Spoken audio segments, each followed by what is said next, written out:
Hello guys, આજે આપણે એક મોદક બનાવીશું અને આ મોદક છે ગણેશ ચતુર્થી નજીક આવે તો એમના માટે સ્પેશિયલ આપણે બનાવીશું.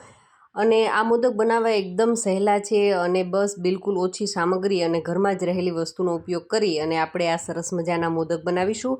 તો એમના માટે મેં એક જાડી સ્ટીલની કડાઈ લીધી છે અને એની અંદર 2 ટેબલસ્પૂન જેટલું ઘી લીધું છે. અને કોઈપણ ઘરની એક કટોરી સેટ કરી અને એ કટોરી 2 કટોરી ભરી અને આપણે સૂજી લેશું. સૂજી એ થોડો દાણાદાર હોય છે અને રવો છે એ થોડો ઝીણો હોય છે. પણ આપણે જો આમની અંદર દાણાદાર સૂજીનો ઉપયોગ કરીશું તો આપણા લાડુ છે એકદમ પરફેક્ટ બનશે.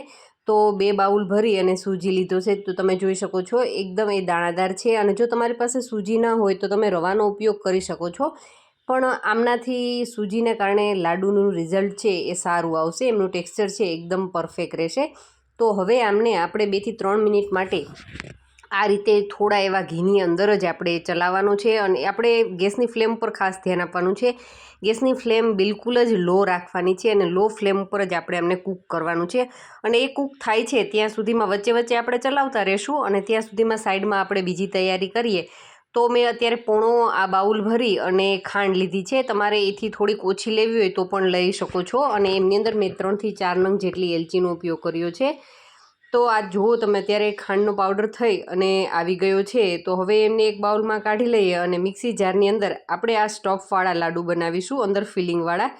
તો એમના માટે મેં ડ્રાયફ્રૂટ લીધા છે. તો તમે ડ્રાયફ્રૂટની અંદર તમારી પસંદગીના કોઈ પણ ડ્રાયફ્રૂટ લઈ શકો છો. મેં કાજુ બદામ અને થોડું કોપરું પાવડર અને થોડો ગોળ લીધો છે. ગોળ છે એ સ્વીટનેસ પ્લસ એમ બાઇન્ડિંગ આપશે એમના નાના નાના બોલ બનાવવા માટે થઈ. તો બસ એમને આ રીતે ક્રશ કરી અને તમે જોઈ શકો હાથથી હું આ રીતે દબાવું છું તો એકદમ આરામથી એમના આપણે નાના બોલ બનાવીશું. તો એ બોલ આપણા તૈયાર થઈ જશે. અને હવે આપણે સૂજીને ચેક કરીએ તો તમે જુઓ એમનો હળવો એવો કલર ચેન્જ થઈ ચૂક્યો છે અને બિલકુલ ડ્રાય દેખાય છે. પણ કશો વાંધો નહીં, ફૂલ ઘીવાળા લાડુ આપણા આગળ તૈયાર થશે. તો હવે એમની અંદર મેં 4 ટેબલસ્પૂન જેટલું કોપરાનું ઝીણું જે ખમણ આવે છે, નાયલોન ખમણ, એ એડ કર્યું છે. અને હવે એડ કરીશું આપણે એમની અંદર ઘરના જે દૂધ ઉપર જામેલી મલાઈ હોય છે એ મલાઈ 4 ચમચી જેટલી લીધી છે અને 4 ચમચી જેટલું દૂધ લીધું છે. એ પરફેક્ટ ટેસ્ટ લાડુને એકદમ ક્રીમીનેસ આપશે. મલાઈ છે અને દૂધ છે એ બાઇન્ડિંગ આપવામાં હેલ્પ કરશે. તો હવે એ એડ કર્યા બાદ આપણે હવે એમની અંદર જે સાકરનો ભૂકો કર્યો હતો, ખાંડનો જે પાવડર કર્યો હતો એ એડ કરીશું. અને બસ હવે આપણે આમને કન્ટિન્યુ ચલાવવાનું છે. અને ગેસની ફ્લેમ મેં તમને કીધું હતું એ પ્રમાણે ગેસની ફ્લેમ આપણે છેક સુધી લો ફ્લેમ જ રાખવાની છે. અને આ રીતે આપણે 1 થી 2 મિનિટ માટે હલાવીશું એટલે તમે જોઈ શકશો કે ખાંડ છે એ પીગળવા લાગશે. જે દૂધ અને મલાઈનો યુઝ કર્યો છે એમની સાથે સારી રીતે મિક્સ થશે એટલે હળવે હળવે એ પીગળશે. અને એમનું તમે ટેક્સચર જોશો તો એકદમ લાડુ જે બનાવવા માટે પરફેક્ટ ટેક્સચરની જરૂરિયાત છે એ ટેક્સચર આવી જશે. અત્યારે તમને કદાચ ડ્રાય લાગતું હશે પણ 1 થી 2 મિનિટની અંદર તમે જોશો તો પરફેક્ટ એ લાડુ માટે તૈયાર થવા લાગશે. તો ધીમે ધીમે તમે જુઓ ખાંડ પણ મેલ્ટ થવા લાગી છે. અને હવે તમે જુઓ એમનું 2 થી 3 મિનિટ પછીનું હું તમને રિઝલ્ટ બતાવું તો આ રીતનું એમનું ટેક્સચર થઈ ગયું છે.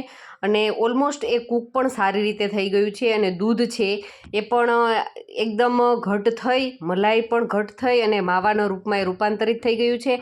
અને હવે બસ 1 મિનિટ માટે આ રીતે કરીશું આપણે કૂક. તો ઘી છે એ છૂટું પડવા લાગશે અને તમે અત્યારે જુઓ કડાઈને ધીમે ધીમે આપણું મિશ્રણ છે એ છોડવા પણ લાગ્યું છે. તો એનો મતલબ એ જ છે કે આપણા લાડુ બનવા માટેનું જે આપણું ટેક્સચર છે એ આમના માટે પરફેક્ટ તૈયાર થઈ ગયું છે. તો તમે જુઓ સાઈડ પરથી પણ ઘી દેખાય જ છે. તો હવે આપણે આ બેઝ ઉપર ગેસની ફ્લેમને બંધ કરી દેવાની છે.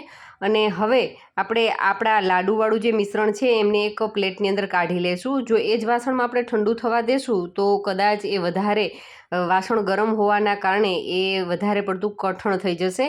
તો આપણે બીજા એક વાસણની અંદર આ રીતે લઈ અને સારી રીતે આ રીતે સ્પ્રેડ કરી દેશું અને બસ એમને ઠંડુ થવા માટે રાખી દેશું. અને હવે આપણે જે સ્ટફિંગ માટેની જે આપણે ડ્રાયફ્રૂટને ક્રશ કરીને રાખ્યા હતા એ મિશ્રણને આપણે એક ડીશની અંદર લઈ અને આપણે એમના બોલ વાળવાના છે. અને તમે આગળ જોયું હતું કે મેં એમની અંદર ડ્રાયફ્રૂટની સાથે ગોળનો ઉપયોગ કર્યો હતો. જો તમારે ગોળનો ઉપયોગ ન કરવો હોય તો તમે એમની જગ્યાએ મધનો ઉપયોગ પણ કરી શકો છો.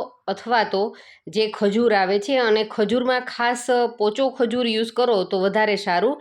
અને જો કદાચ તમારે જે આપણે સાદો ખજૂર જે આવે છે એ ખજૂરનો ઉપયોગ કરવો હોય તો તમે એમના એકદમ નાના નાના પીસીસ કરી લેજો, જેથી કરીને તમારે મિક્સી જારમાં કંઈ પ્રોબ્લેમ ન થાય. અને બસ આ રીતે એમના નાના બધા બોલ વાળી અને આપણે તૈયાર કર્યા છે.